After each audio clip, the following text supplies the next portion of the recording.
E então aconteceu que no segundo 1023º ano do governo dos juízes, o Membronita pensou: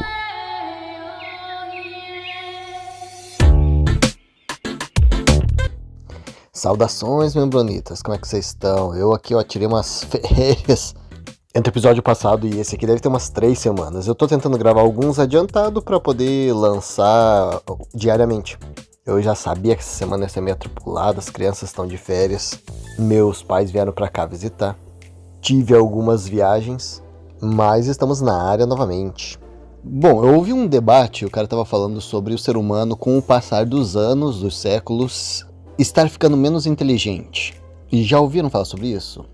Vocês concordam? Vocês já viram alguma argumentação sobre esse assunto?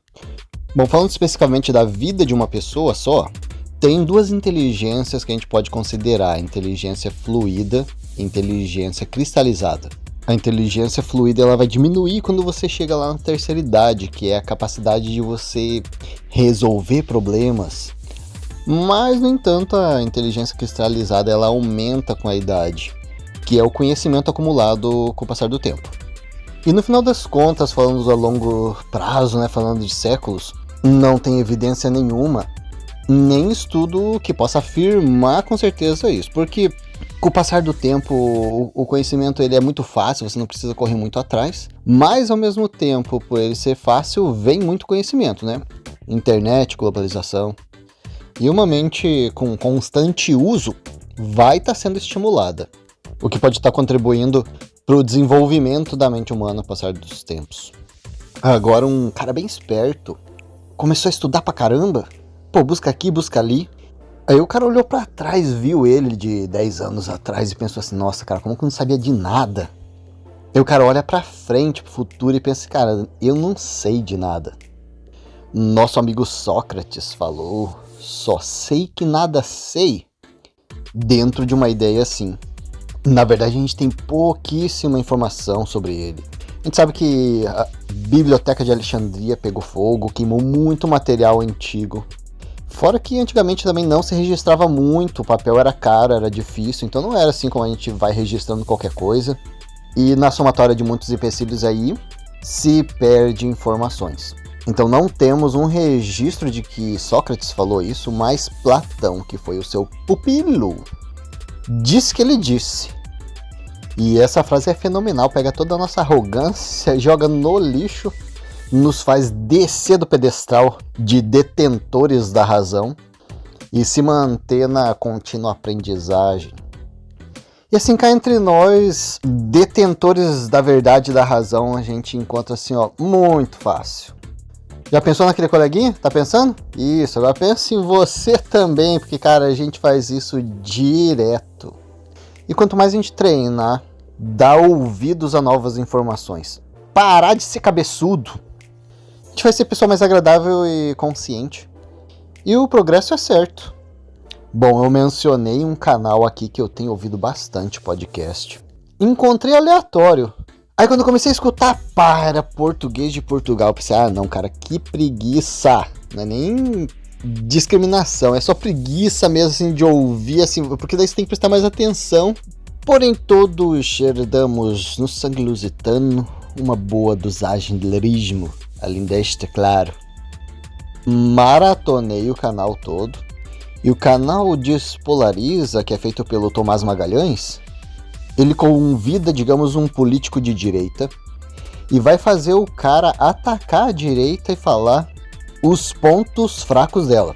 E isso ele faz em todos os contextos. Uma feminista vai falar mal das mulheres. Um capitalista vai falar mal do capitalismo.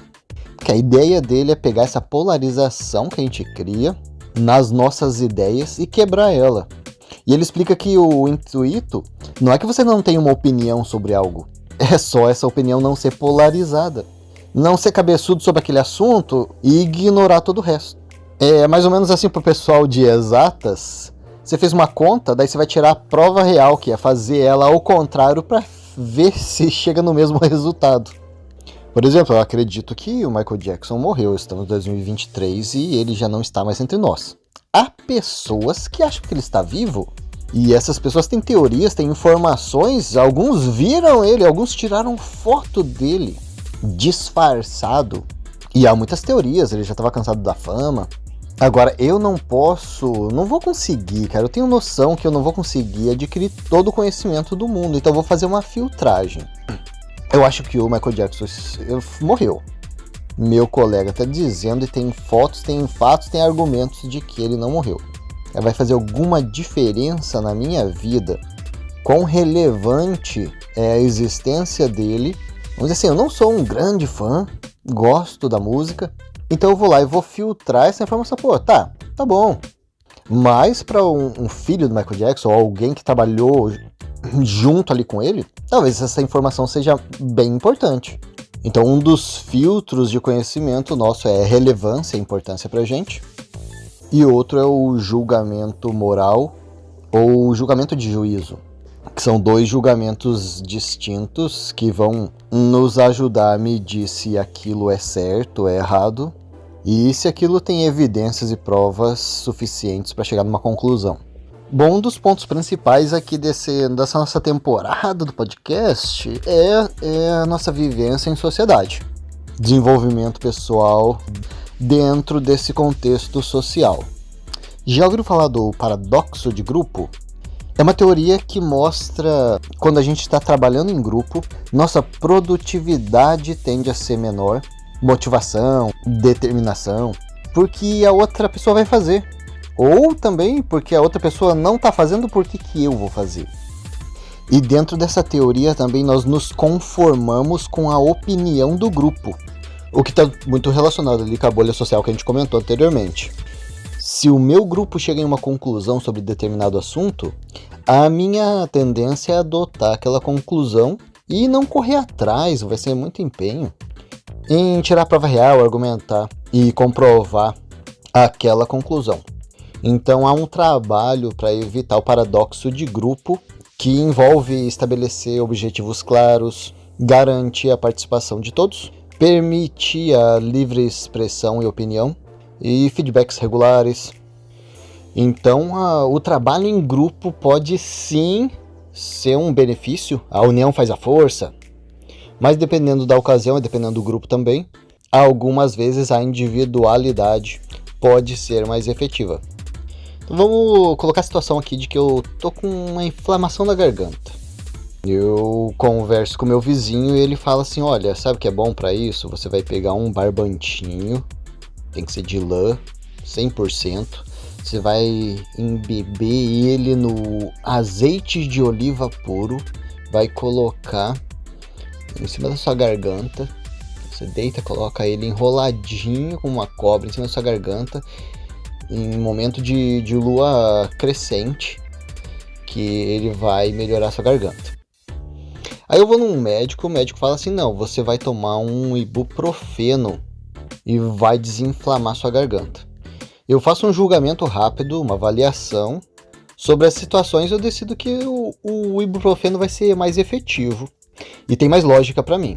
Principalmente que eu vou considerar ali que o médico ele estudou sobre aquilo, ele já tem bastante experiência, ele já cuidou de bastante gente com esse mesmo problema e foi efetivo a resolução dele. Logo, a experiência e o conhecimento desse médico ele vai ser um fator determinante ali para eu chegar numa conclusão, numa escolha. Então eu vou lá na farmácia e eu vou pedir um ibuprofeno e eu vou pegar o genérico que é mais barato. E o cara vai falar assim, olha, tem esse aqui dessa marca que ele é muito melhor. Daí você vê lá, a mesma miligrama, mesmo tudo, mesmo componente, mas ele fala que aquele outro é melhor. Não é melhor, é muito melhor.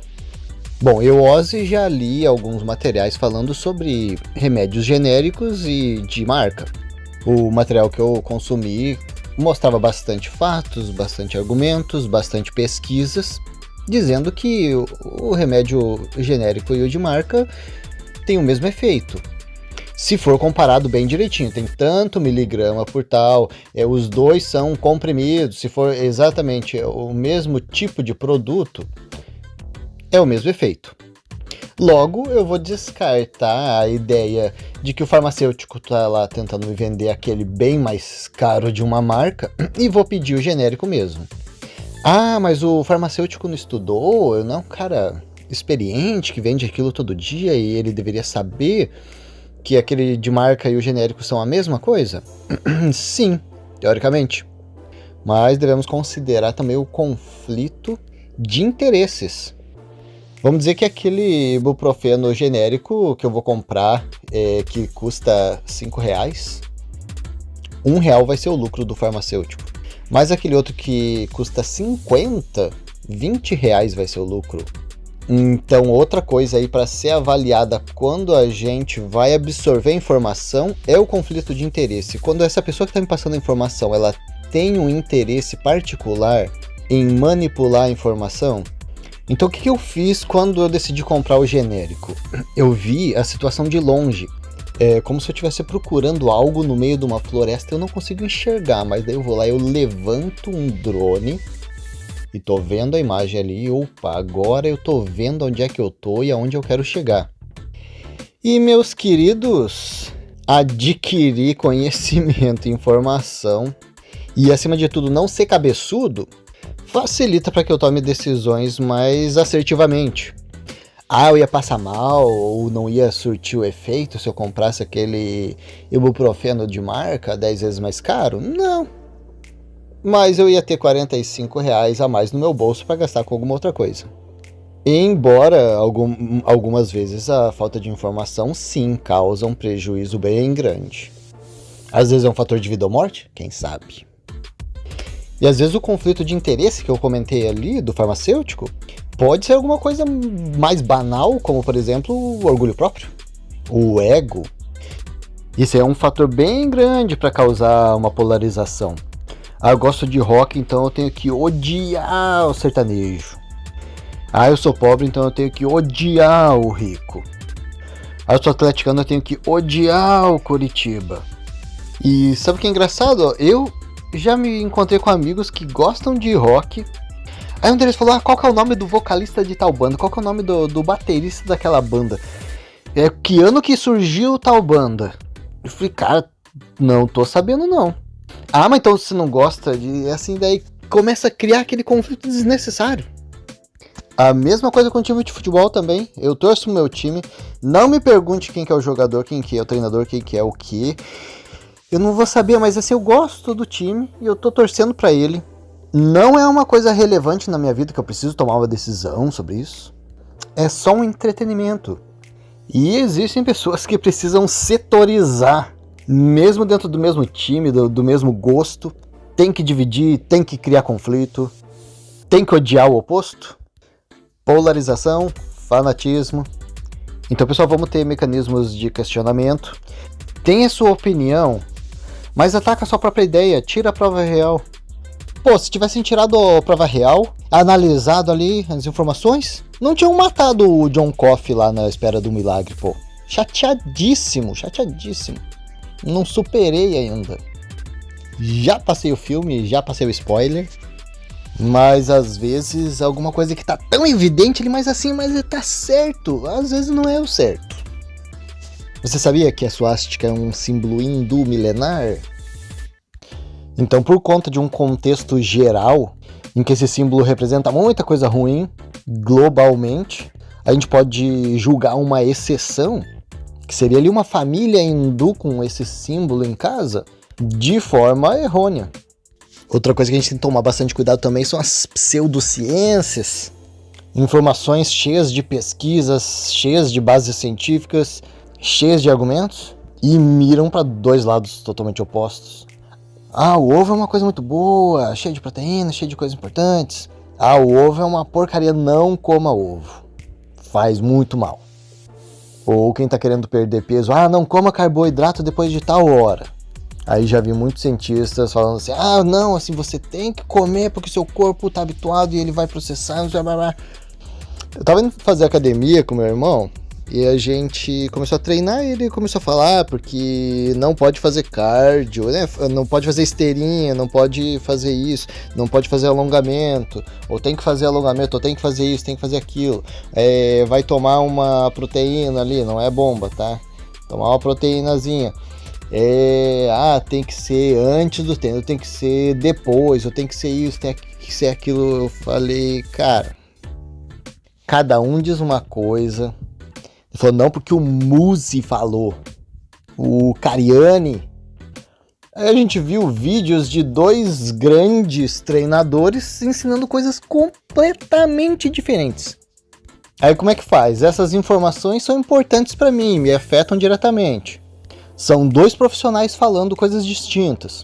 O negócio é não ser cabeçudo.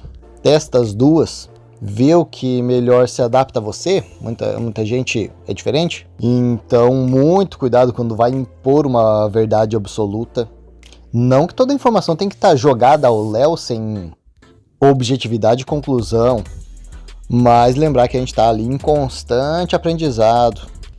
Bom, vamos falar de um experimento social feito entre 2 universidades. Universidade de Princeton e Universidade da Califórnia. Pegaram os envolvidos e deram cores para eles. Alguns ganharam azul, outros ganharam vermelho. Mas assim, não estavam determinando nada, só deram as cores para eles. E falaram que eles iam jogar um jogo. E eles tinham que se montar ali em equipes e jogar aquilo. A maioria esmagadora se distribuiu em cores. Então eles não se escolheram entre, eu sei jogar, eu gosto de você, esse aqui. Não, foi as cores. Mesmo sem ter sido determinado que seria assim. E mesmo sem ter sido determinado uma competição entre vermelhos e azuis, ela aconteceu. Da natureza humana essa competitividade. E essa tendência tende a dividir as pessoas, né? Geralmente, para a gente se conectar a uma pessoa, a gente precisa de um contexto, precisa de um esforço para acontecer. Não acontece natural.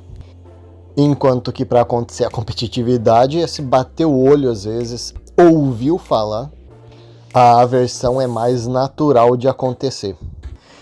Alguns meses atrás eu maratonei um canal de história. Já comentei com vocês, né, que tem maratonado alguns podcasts. O cara fala muito bem, sabe? É muito dinâmico, divertido, tem conhecimento, sabe o que tá falando. Embora em alguns pontos eu não concorde ou não goste de algumas coisas que ele fala. Mas não por isso que eu vou deixar de ouvir o conteúdo dele, ou no caso vou tirar o crédito de tudo que ele tá falando. Por exemplo, nos primeiros áudios que eu ouvi do canal dele, ele falando sobre história e no meio do caminho eu senti aquela aversão à burguesia, às pessoas ricas. E eu já conhecendo a base dos ensinamentos de Karl Marx, que é o comunista que ensinou sobre, né, a aversão à burguesia e o desenvolvimento do proletariado, pensei, esse cara tem bastante assim modo de falar como alguém adepto ali às crenças de Karl Marx. E o que também faz bastante sentido quando você fala de professor de história. Aí com o passar do tempo, ouvindo os áudios, os podcasts dele, eu percebi assim, cara, é vídeo sim, vídeo não, ele tá falando ali, dá pra sentir aquele rancor da burguesia, de gente rica e tal. Ele deixava evidente, mas assim, sem querer, não acho que era intenção. Saia meio que natural. Aí comecei a ouvir alguns episódios, vamos dizer, sobre Mao Tse Tung. E no áudio ele começou a falar, o cara foi um grande líder, a população amou ele e ele fez muito pelo país. E ele passou rapidamente ali pelo fato de que ele matou aproximadamente 45 milhões de pessoas dentro do regime dele na China. Quase não foi mencionado esse fato. Só pra você ter uma ideia, sabe quantas pessoas o bigodinho alemão lá foi responsável pela morte? 40 milhões. É bastante gente, sim, mas matematicamente falando é menos do que 45 milhões ali de Mao Tse Tung. E o bigodinho alemão também foi bom em muitos aspectos para o país dele, economicamente falando e desenvolvimento do país. Mas se a gente tem material falando sobre o bigodinho alemão, é muita coisa hoje em dia e, obviamente, reportando todas as atrocidades que ele fez. O que não acontece ali com o Mao Tse Tung, por exemplo.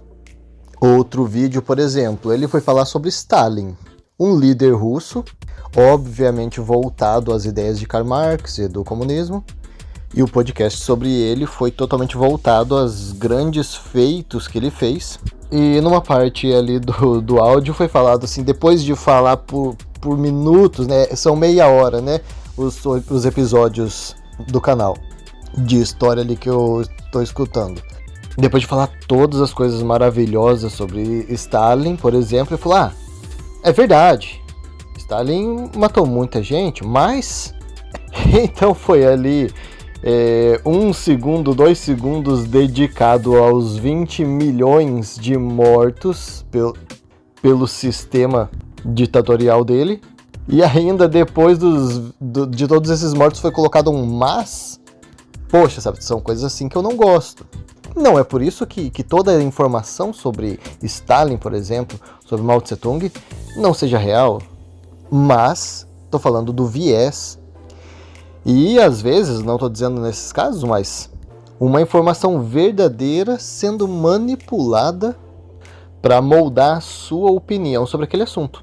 Então, se eu não sei nada sobre esses dois caras, e a única informação que eu adquiri sobre eles seja desse canal, para mim esses caras foram fantásticos.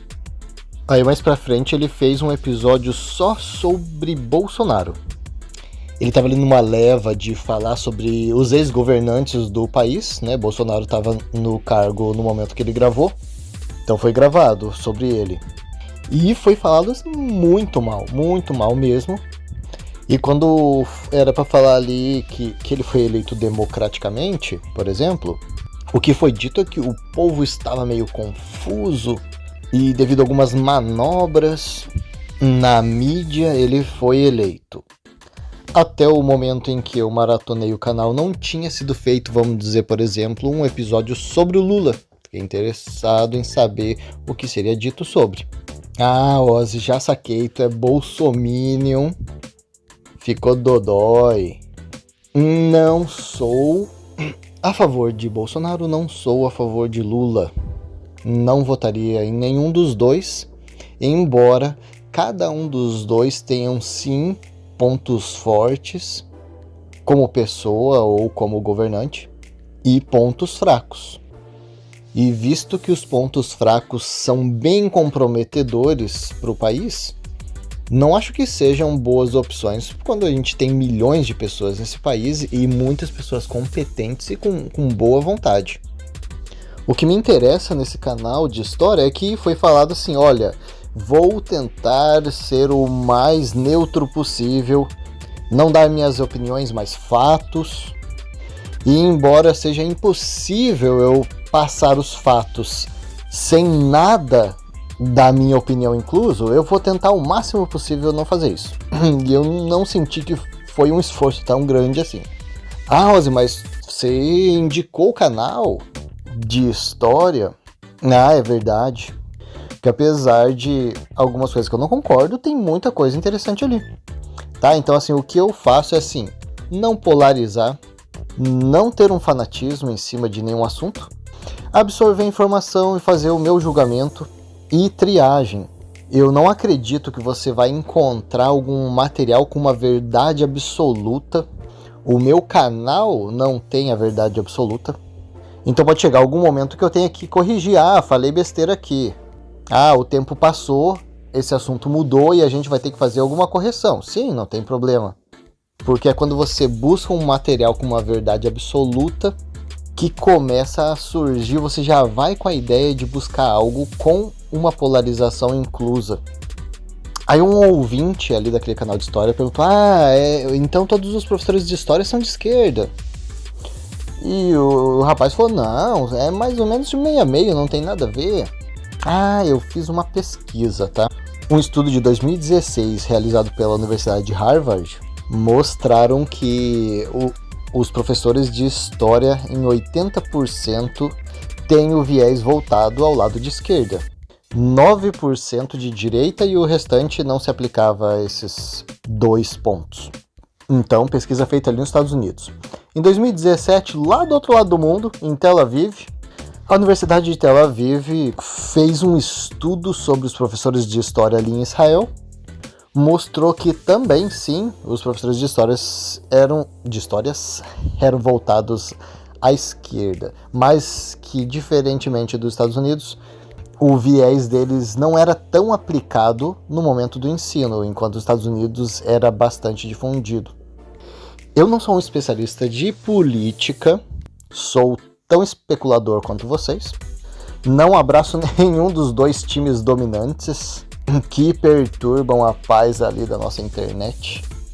Ah, tu é centrão, Ozzy? Não, eu tenho um partido. A gente vai começar a falar sobre política num outro episódio, tá?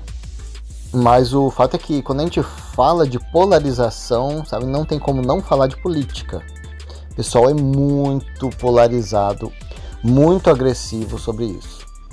Ah, na religião também. É aquele negócio, né? Quando você fala de política, religião e futebol, a treta tá inclusa. Mais sobre a religião, a gente também vai ter alguns episódios posteriores mais específicos. Estudando sobre polarização e ouvindo aquele canal Despolariza, deu uma reforçada boa nessa ideia que eu já vim aplicando na minha vida. De nunca fechar a cabeça para uma informação nova, ouvir os dois lados. Nossa, cara, muito importante, muito importante. Adquirir conhecimento para evitar ser manipulado. Quando eu estava estudando ali sobre bolha social do episódio passado, até desse episódio aqui, uma das fontes foi o canal do Felipe Castanhari, o Nostalgia. Fala bastante sobre a bolha social. E para tirar a prova real, eu encontrei um rapaz ali que estava falando sobre a bolha social ser sim uma coisa importante. Um graduando em filosofia pela Universidade UFSJ. Ele fez tipo um react ali do vídeo do Castanhari, que eu achei bem interessante. Ele falou, a bolha ela nos limita, mas ela nos protege. O que é real, né? Limitar é um ponto negativo e a proteção é um ponto positivo. Aí ele começou com uma agressividade ali falando sobre o Castanhari, que aquele vigirano não tem nada a ver, e usou a frase do escritor italiano Umberto Eco, que falou: a internet deu voz aos idiotas. Opa, começou a ficar pesado. Aí ele começou a entrar na parte ali e falar que não pode aceitar informações como essa com tolerância, que tem que ser totalmente intolerante, porque é preciso de posicionamento para defender seus ideais. E segundo ele, é inútil achar alguma racionalidade na direita. Opa, eu já vi. O vídeo do Castanhari não falou nada defendendo nenhum dos pontos, falou sobre exatamente a polarização dos dois e que se fechar numa bolha causa uma agressividade. E esse cara começou a falar que deve ter sim bolha para se proteger de uma direita irracional e tem que ser totalmente intolerante a isso. Foi um documento, um texto bem grande. Isso é um resumo da opinião do cara. Mas o que eu achei interessante foram os comentários também no post do cara. Um cara escreveu assim: que texto ruim, esperava algo mais filosófico, sem respaldo ideológico político. Outro cara escreveu: a razão devia nos unir, não nos separar. Um outro comentário ali falou: bolha social é péssimo, pois você não se abre para ouvir outras pessoas, sendo que de muitas discussões saem respostas para inúmeros problemas do cotidiano. Na bolha você se cerca basicamente de uma verdade absoluta. Mas o comentário mais rápido e rasteiro que eu vi ali foi o cara usar a própria frase que o autor usou, dizendo: a internet deu voz aos idiotas. Só escreveu isso, cara. É fantástico. Então, como eu citei, bolha social sim é um dos assuntos que eu gosto mais de estudar e avaliar, analisar. E por isso, seguindo a própria ideia da bolha social, eu não quis polarizar sobre o próprio assunto. Por isso fiz essas análises. Então sim, o ponto positivo da bolha social, que é uma proteção, deve ser avaliado. Mas ela está em total equilíbrio com o fator limitação de informação que a bolha causa. Então vou dar uma resumidadezinha aqui nesse episódio. Cuidado com polarização. Tenha sua opinião, mas nunca se feche para novas informações. Adquira conhecimento para não ser manipulado. Veja os dois lados. Não encare as fontes que você encontra como verdades absolutas, nem o seu próprio conhecimento. Nunca acho que você já sabe o suficiente sobre algum assunto. Nem se acomode à ideia do grupo. É muito não, né? Muito não. Mas vamos focar em ser feliz e vamos se amar, pessoal. Falou e até a próxima.